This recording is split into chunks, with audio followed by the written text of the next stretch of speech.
So let's move beyond the outdated notion that tears equate to weakness. Let's instead see them as a testament to our shared humanity, a reminder that even in the height of power, there is still room for real people with real feelings.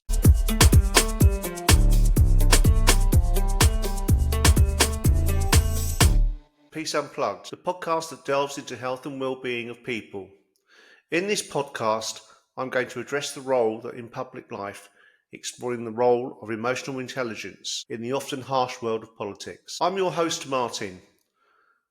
Today, I'm going to talk about the incident that sparked considerable debate and frankly some uncomfortable reactions to the recent display of emotion by the UK's Chancellor of the Exchequer, Rachel Reeves. Just a few days ago, during the tense Prime Minister's questions, Rachel Reeves was seen visibly distressed, with a trembling jaw and wiping away tears in the Commons chamber. Her team attributed it to a personal matter, and there are also apparently reports of an earlier heated exchange with the Speaker of the House. This incident became headline news, much of it unfortunately quite judgmental. Whilst not seeing the whole incident on TV, I listened to much of it on the radio commentary afterwards. I consider that quite judgmental. Now, as a society, we often find ourselves in a strange paradox when it comes to public figures and their emotions. We crave authenticity. We want our leaders to be relatable. Yet, when that humanity manifests in raw emotional display, particularly tears, the reaction can be swift and often critical. It seems that we are only allowed to show our emotions when there is an incident, such as a tragic accident, that everyone can identify. The emotion is unfortunately frowned upon when the incident is private. I am, by nature, an emotional person and can very easily cry openly. I've learned to understand and accept this, rejecting the culture that I grew up with that expresses tearful emotions, that seems that it's like as if it's somehow weak. Believe me, as a former practitioner working to support those experiencing mental health challenges, I've witnessed firsthand people from all walks of life break down in tears. It is a natural emotion that we are born with. For virtually all of us, it is the first sound we make. This is where we need to shine a spotlight on the critical concept of emotional intelligence. Emotional intelligence, or EI, isn't just a buzzword. It's the ability to understand, use, and manage our own emotions in positive ways to relieve stress, to empathise with others, to overcome challenges, and to diffuse conflict and communicate effectively. In this cutthroat world of politics, where the pressure is immense and every move is scrutinised, EI isn't just a soft skill. I'd argue it's a fundamental necessity if politicians are to serve us effectively and successfully. Think about it, a leader with high emotional intelligence can navigate complex situations, build consensus, and connect with us on a deeper level. That leader has the potential to understand the anxieties and hopes of the people they serve, not just the cold, hard data. Empathy is at the heart of this. It's the capacity to understand or feel what another person is experiencing from within their frame of reference. For a politician, true empathy allows them to legislate with compassion, to make decisions that genuinely consider the impact on individuals' lives, not just on spreadsheets. The reaction to Rachel Reeves' tears in many quarters was sadly devoid of this empathy. There was immediate speculation about her fitness for the job, whispers of her weakness, and even outright mockery. This brings me to a crucial point: the importance of non-judgment. When we see someone express intense emotion, especially tears, our initial reaction often falls into one or two camps. Either concern and support, or perhaps curiosity to understand, or judgment or dismissal, i.e. those who, without full evidence, choose to decide what is happening based on their prejudicial point of view. This is a rabbit hole I'll not go down into this podcast, save for another time. The latter, sadly, is far too prevalent in politics. Why? Because we've been conditioned to view tears, particularly in professional settings, as a sign of weakness. This notion is quite frankly flawed and I would even go as far as to say it borders on a form of gaslighting. Now, I'm aware that stating that is an opinion and itself can be considered a judgment. I'm simply acknowledging that we are all flawed. The issue here is recognizing and addressing it.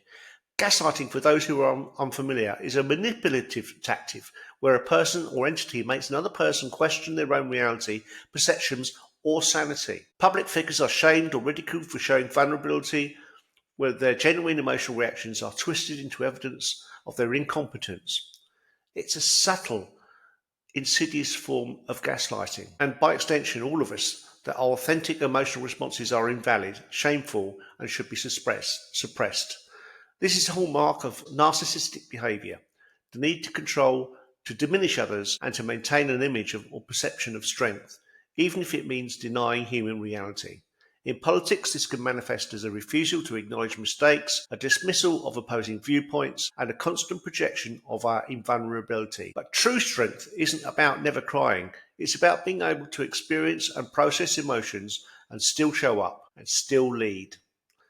Let's talk about the therapeutic powers of tears. Research has shown that emotional tears, unlike reflex tears, where you cut an onion, emotional tears contain stress hormones and other toxins. Here is the scientific knowledge. Crying is natural physiological release mechanism. It can reduce stress, alleviate pain by releasing endorphins and oxytocin, and help us process complex emotions.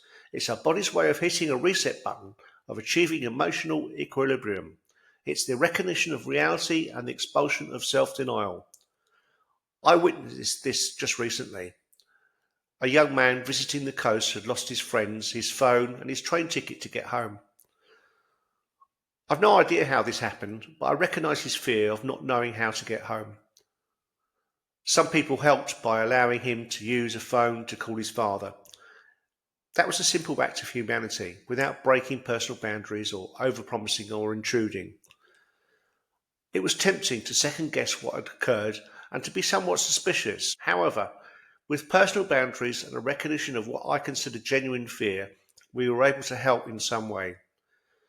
To judge someone for the natural healing process of crying is not only unkind, but actively discourages healthy emotional expression. It perpetuates a toxic myth that emotions are inconvenient liabilities. This particularly applies in leadership roles. Imagine a world where our politicians were more emotionally literate, where they could acknowledge their own feelings and in turn better understand and respond to the collective emotions of the nation. This is where non-partisan political opinion becomes so vital. Regardless of your political leanings, regardless of whether you agree with Rachel Reeves, her policies, her momentary display of tears should be viewed through the lens of a common humanity, not as a weapon to be wielded in political sparring. It's an opportunity to pause and consider the immense pressures individuals face, the personal tolls that demanding roles can take. Think about it. Our leaders are dealing with monumental issues, economics, international crises, social inequalities. To expect them to be emotionless robots is not only unrealistic, but it's undesirable. We don't want leaders who are devoid of feeling. We want leaders who can feel deeply and yet still act with clarity and conviction. Emotional intelligence allows for this balance. It's not about being overwhelmed by emotions, but about being aware of them, understanding their source, and choosing how to respond.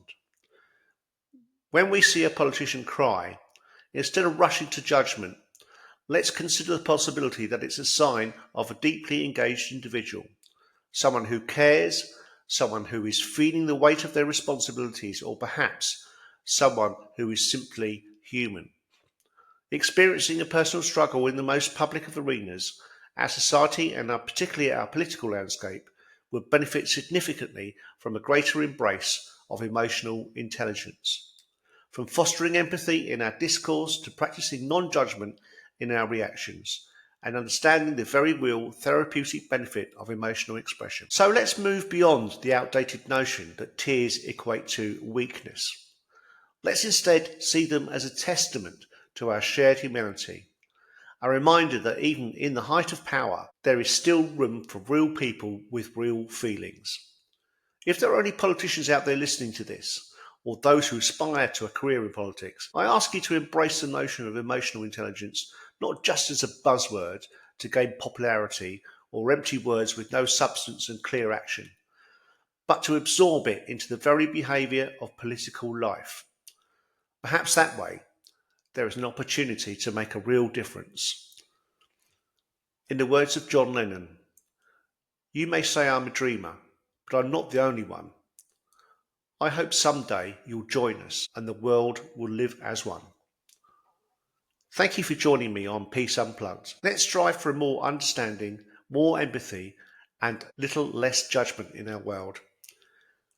If you've been moved by this, please like, comment, and subscribe to my channel Peace Unplugged. Thank you.